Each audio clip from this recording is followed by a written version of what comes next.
ناظرین، بات یہ ہے کہ یہ کلیات حفیظ طائب جو میرے ہاتھ میں ہے، حمد و نعت کا جتنا کام ان کا تھا مختلف کتابوں کی صورت میں نے جن کا ذکر آغاز میں پروگرام کے کیا تھا، وہ عبد المجید منہاس صاحب نے اسے سب ایک جگہ پر اکٹھا کیا اپنے دوستوں کی تعاون کے ساتھ، اور اب یہ کلیات حفیظ طائب کے ٹائٹل سے یہ ان کا کم و بیش تمام حمدیہ اور نعتیہ کلام اس میں شامل ہوا ہے۔ ایک حضور نبی کریم صلی اللہ علیہ وسلم کی تعریف، اور یوں سمجھ لیجئے کہ قصیدے کا انداز، اس سے چند اشعار میں نے منتخب کیے ہیں، اس کو اقتباس پیش کرتا ہوں کہ یہ رنگ بھی آپ تک پہنچنا چاہیے کہ خوش خصال و خوش خیال و خوش خبر خیر البشر، خوش نزاد و خوش نہاد و خوش نظر خیر البشر،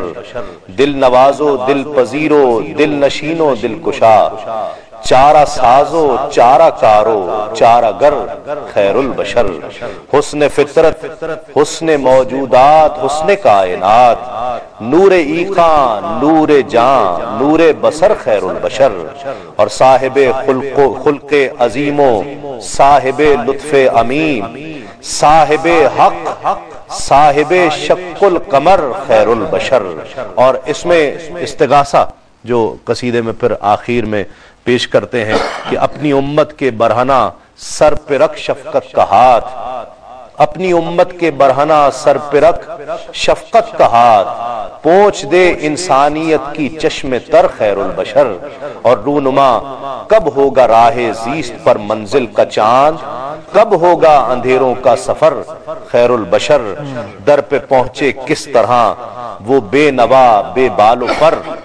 ایک نظر طائب کے حال زار پر خیر البشر، ایک نظر طائب کے حال و ازار پر خیر البشر۔ ایسی شخصیت، اور آخر میں سرور نقشبندی بھی ان کے ساتھ بہت عرصہ رہے اور آپ سے بچوں کی طرح شفقت بھی کیا کرتے تھے۔ چند کلمات اس حوالے سے۔ شاعری میں بھی شاگرد ہیں ماشاءاللہ، صرف انہوں نے نعت خوانی کے محاسن نہیں ان کے پاس بیٹھ کے سیکھے، شعر بھی سرور بہت اچھا کہتے ہیں، اور طائب صاحب کے راست شاگردوں میں ہیں ماشاءاللہ۔ آپ کیا کہتے ہیں ان کے حوالے؟ میں مختصر جملے میں یہ کہا کرتا ہوں کہ میں اگر اپنی زندگی کو دیکھتا ہوں اور اس میں جتنا بھی میں سمجھتا ہوں کہ میں نے کچھ حاصل کیا ہے، تو وہ سب سے بہترین چیز جو مجھے نظر آتی ہے وہ طائب صاحب کی صحبت ہے، ان کے ساتھ جو گزرا ہوا وقت ہے، اور وہ بیک وقت میرے بزرگ بھی تھے، میرے رہنما بھی تھے، اور میرے تعلیمی رہنما بھی تھے، اور اس کے ساتھ ساتھ میرے دوست بھی تھے۔ تو میں ان سے اپنے تمام معاملات میں ان سے مشاورت کرتا تھا اور ان کی رائے کو حرف آخر سمجھتا تھا۔ میں ایک واقعہ یہاں پہ ضرور کوٹ کرنا چاہوں گا جو طائب صاحب اور میرے درمیان صرف راز ہے۔ میں ہوتا یہ تھا کہ اکثر جب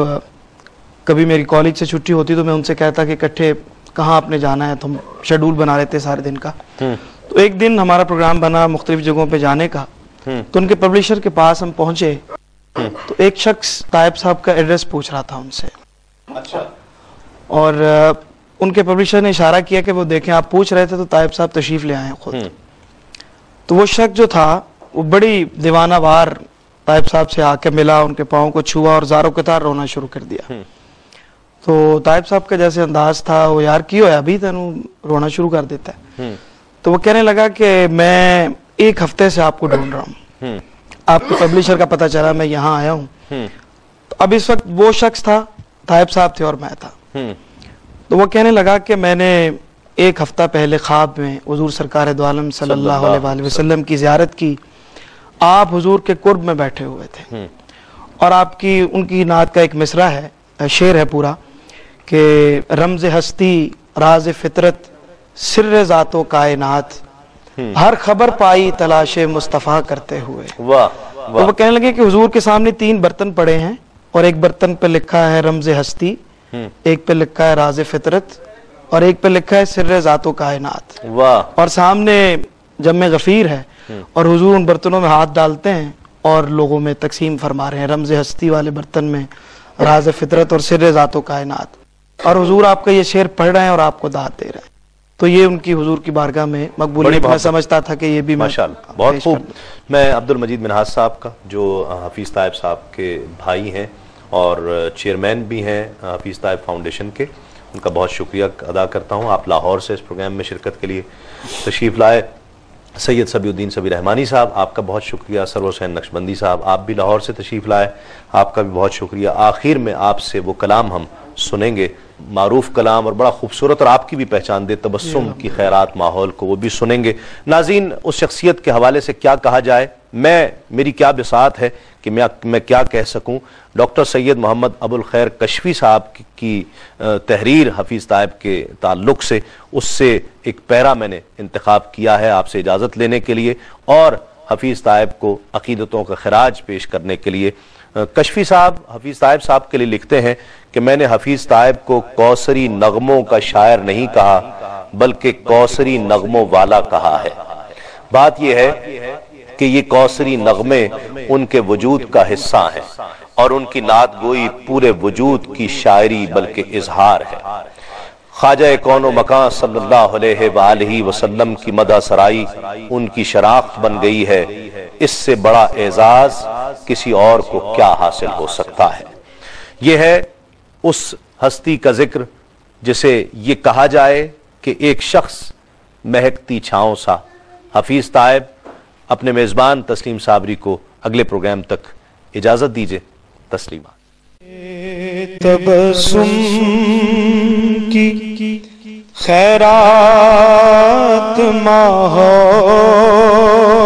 کو ہم کو درکار ہے، روشنی یا نبی، ایک شیریں جھلک ایک نوری ڈلک، تلخ و تاریک ہے زندگی یا نبی، ہم کو درکار ہے روشنی یا نبی۔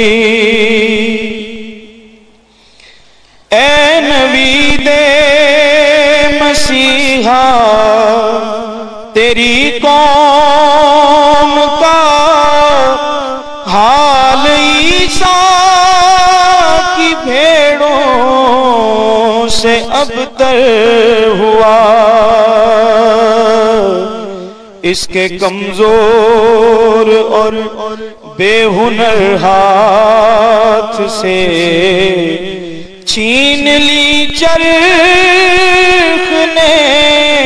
برتری یا نبی، ہم کو درکار ہے روشنی یا نبی۔ کام ہم نے رکھا صرف اذکار سے، تیری تعلیم اپنائی اغیار نے، حشر میں منہ دکھائیں گے کیسے تجھے، ہم سے نہ کرتا کار امتی یا نبی، ہم کو درکار ہے روشنی یا نبی۔